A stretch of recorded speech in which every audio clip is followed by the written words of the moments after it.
the dentist.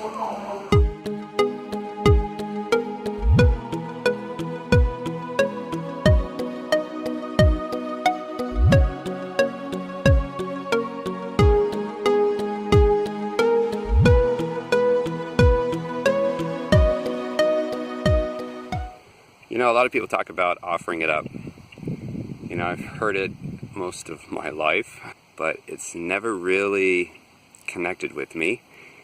And I kind of had a revelation of doing that, but doing it in a different way. And that was last spring when I had a really bad sinus infection. It was one of these sinus infections that just would not go away. My doctor refused to give me any antibiotics because he thought this was a viral infection. The wind is blowing. It just took weeks and weeks and weeks before this thing would finally let go. But in the midst of that, I'm just feeling, sick.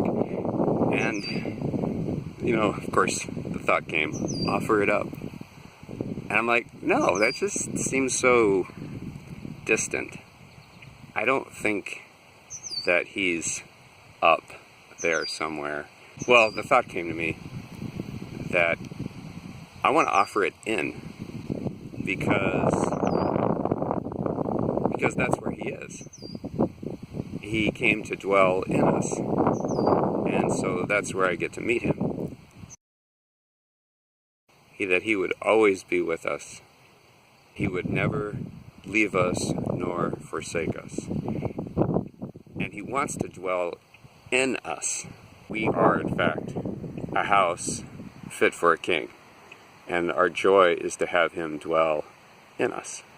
That just blows me away because I know it's true. And so I get to share this life that's so intimate, that's so, you can't compare that with any other love. It just blows my mind.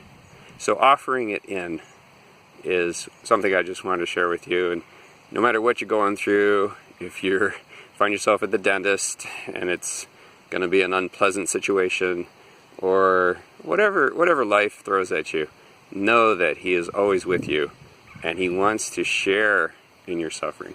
And if it's springtime and this evil grass that's blooming now gives you allergies like me, then yeah, it's another opportunity for me to not complain and act like a baby, because we can be so childish about these things, but we're supposed to mature. And so it's like, okay, I know it'll last a little while, about a month from now it'll all be gone, but until then I'll just offer it in.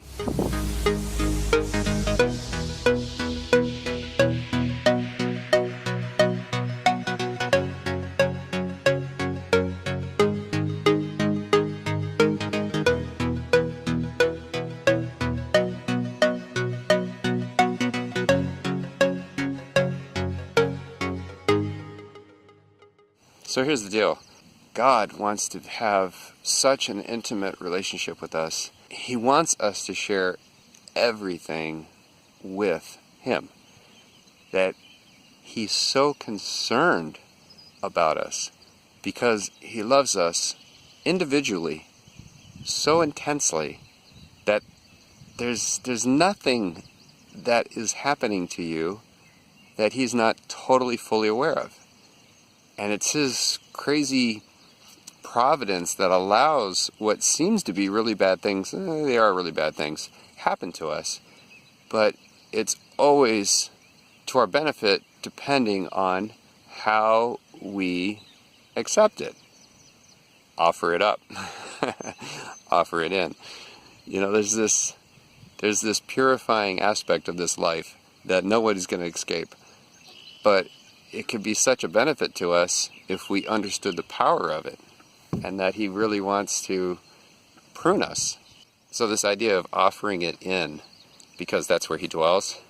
There's a story from Auschwitz that I heard a long time ago. For some reason, the Nazis wanted to make an example. I think some people wanted to escape, or they tried to escape, or they did escape, and so the penalty was that people were going to die. And so what the Nazis did is they took this boy and he was about 10 years old, and they hung him. So they put him on the gallows and put the noose around his neck and pulled the lever, and he fell through the floor.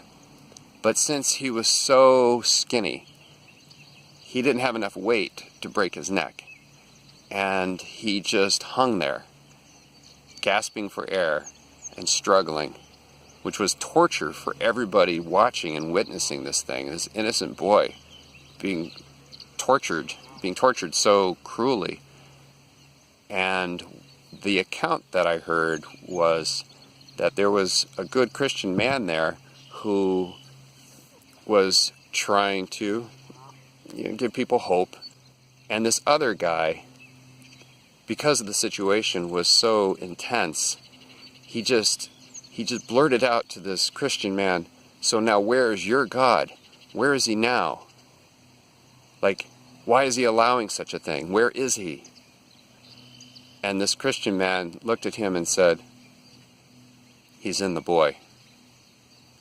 And so I thought that was a great story about what it really means for us to be united with Christ, that he really does want to share in our sufferings.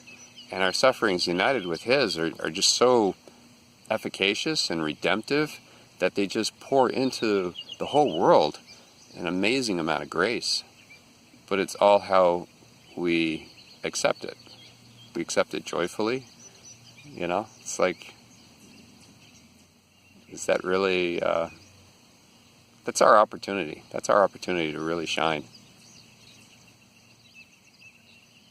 Are we really good sufferers?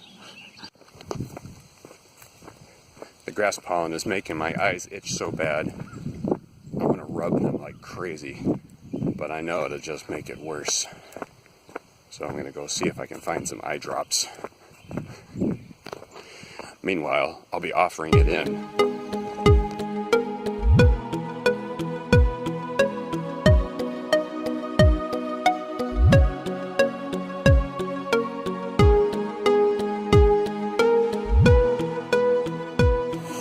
I've got Zanelle, Jack, Brock, You're vlogging?